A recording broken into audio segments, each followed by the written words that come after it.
So the portion began, Veyetzei Yaakov mi Beersheva vayelech Harana. Jacob leaves Beersheva and goes towards Haran.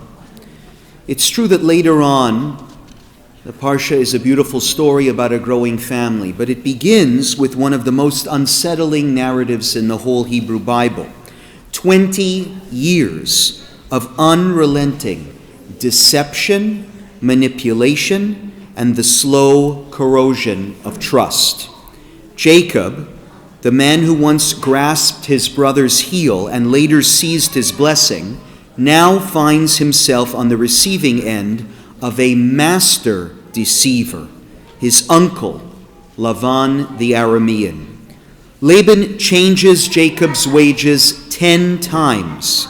Laban switches Leah for Rachel under the bridal canopy. Laban strips the flock of every speckled and spotted animal the moment Jacob's fortune begins to rise. The Torah itself summarizes the moral of the story in Jacob's own accusation. Lulei Elohei Avi, Elohei Avraham, if it was not for the God of my father, if the God of the father had not been with me, Kiyata rekam shelachtani, I would have been sent away from that place with nothing. Parashat Veyetzei is therefore not just a family drama. It is a sustained meditation on the mechanics of deception, how partial truths, selective omissions, and carefully curated narratives can rob a person of his future and a people of its inheritance. And it is precisely this biblical warning that we must bring to bear on a matter of grave concern to the Jewish people of this country this very week.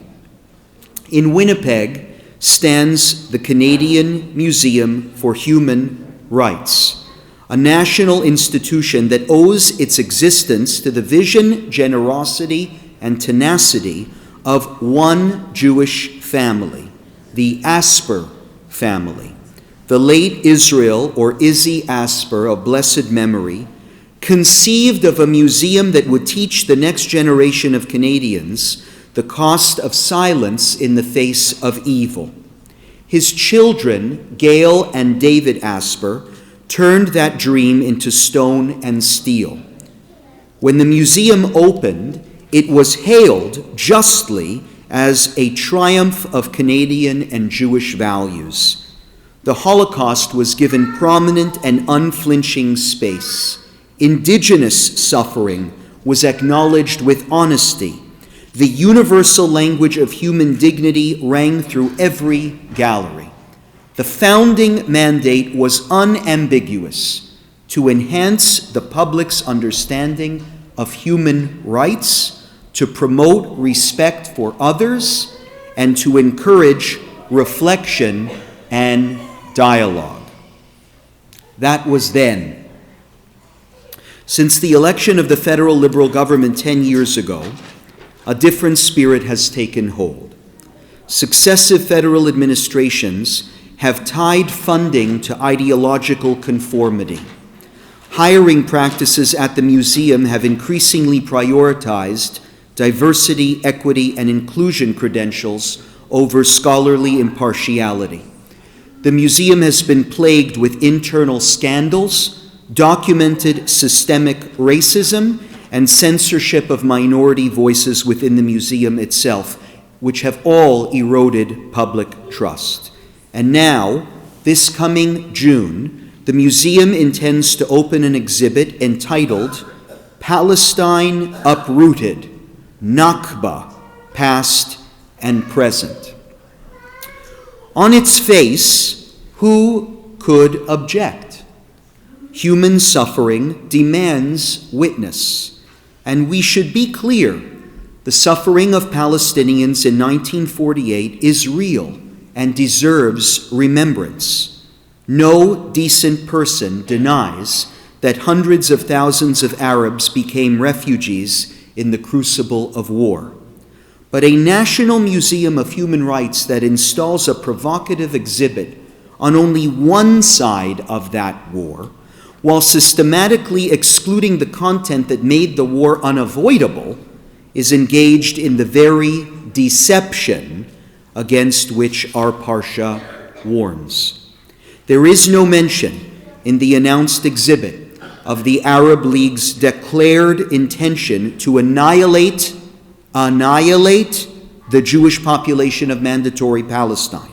There is no reference to the public statements of Arab leaders in 1948, statements that spoke openly, quote, of a war of extermination, end quote, and a, quote, momentous massacre, end quote, that would rival the Crusades and the Mongols. There is no acknowledgement of the 5 Arab armies that invaded the nascent state of Israel the day after its declaration of independence, with the explicit aim of murdering every Jew between the river and the sea. There is no recognition of the roughly 850,000 Jewish refugees who were expelled or fled for their lives from Arab lands in the same period, many of them arriving penniless in the only country that would take them, Israel. To present the Nakba as a standalone tragedy, severed from the genocidal war launched against the Jewish people, is to do precisely what Laban did to Jacob. It is to change the wages 10 times, to swap one sister for another under cover of darkness. It is to tell only the part of the story that serves the teller. Even if we grant the curators the most charitable interpretation, that they intend no malice, the effect is really indistinguishable from malice. A generation of Canadian school children is going to visit this museum and conclude that Jewish self-determination is the original sin of the modern Middle East. That conclusion is not education, it is indoctrination. And indoctrination, dressed in the robes of human rights, is among the most dangerous deceptions of all. David Asper, whose family literally built the museum, has stated publicly that the institution has become, quote, a tool of one side of the Arab-Israeli story. The Center for Israel and Jewish Affairs, B'nai B'rith, and the Jewish Heritage Center of Western Canada have all suspended cooperation with the museum. These are not fringe voices. These are the mainstream representatives of Canadian Jewry, all of them sounding an alarm. We can debate whether the exhibit should be canceled outright. What is not open to debate is this: when a publicly funded institution of moral instruction chooses to tell one half of the story, half a story becomes a whole lie.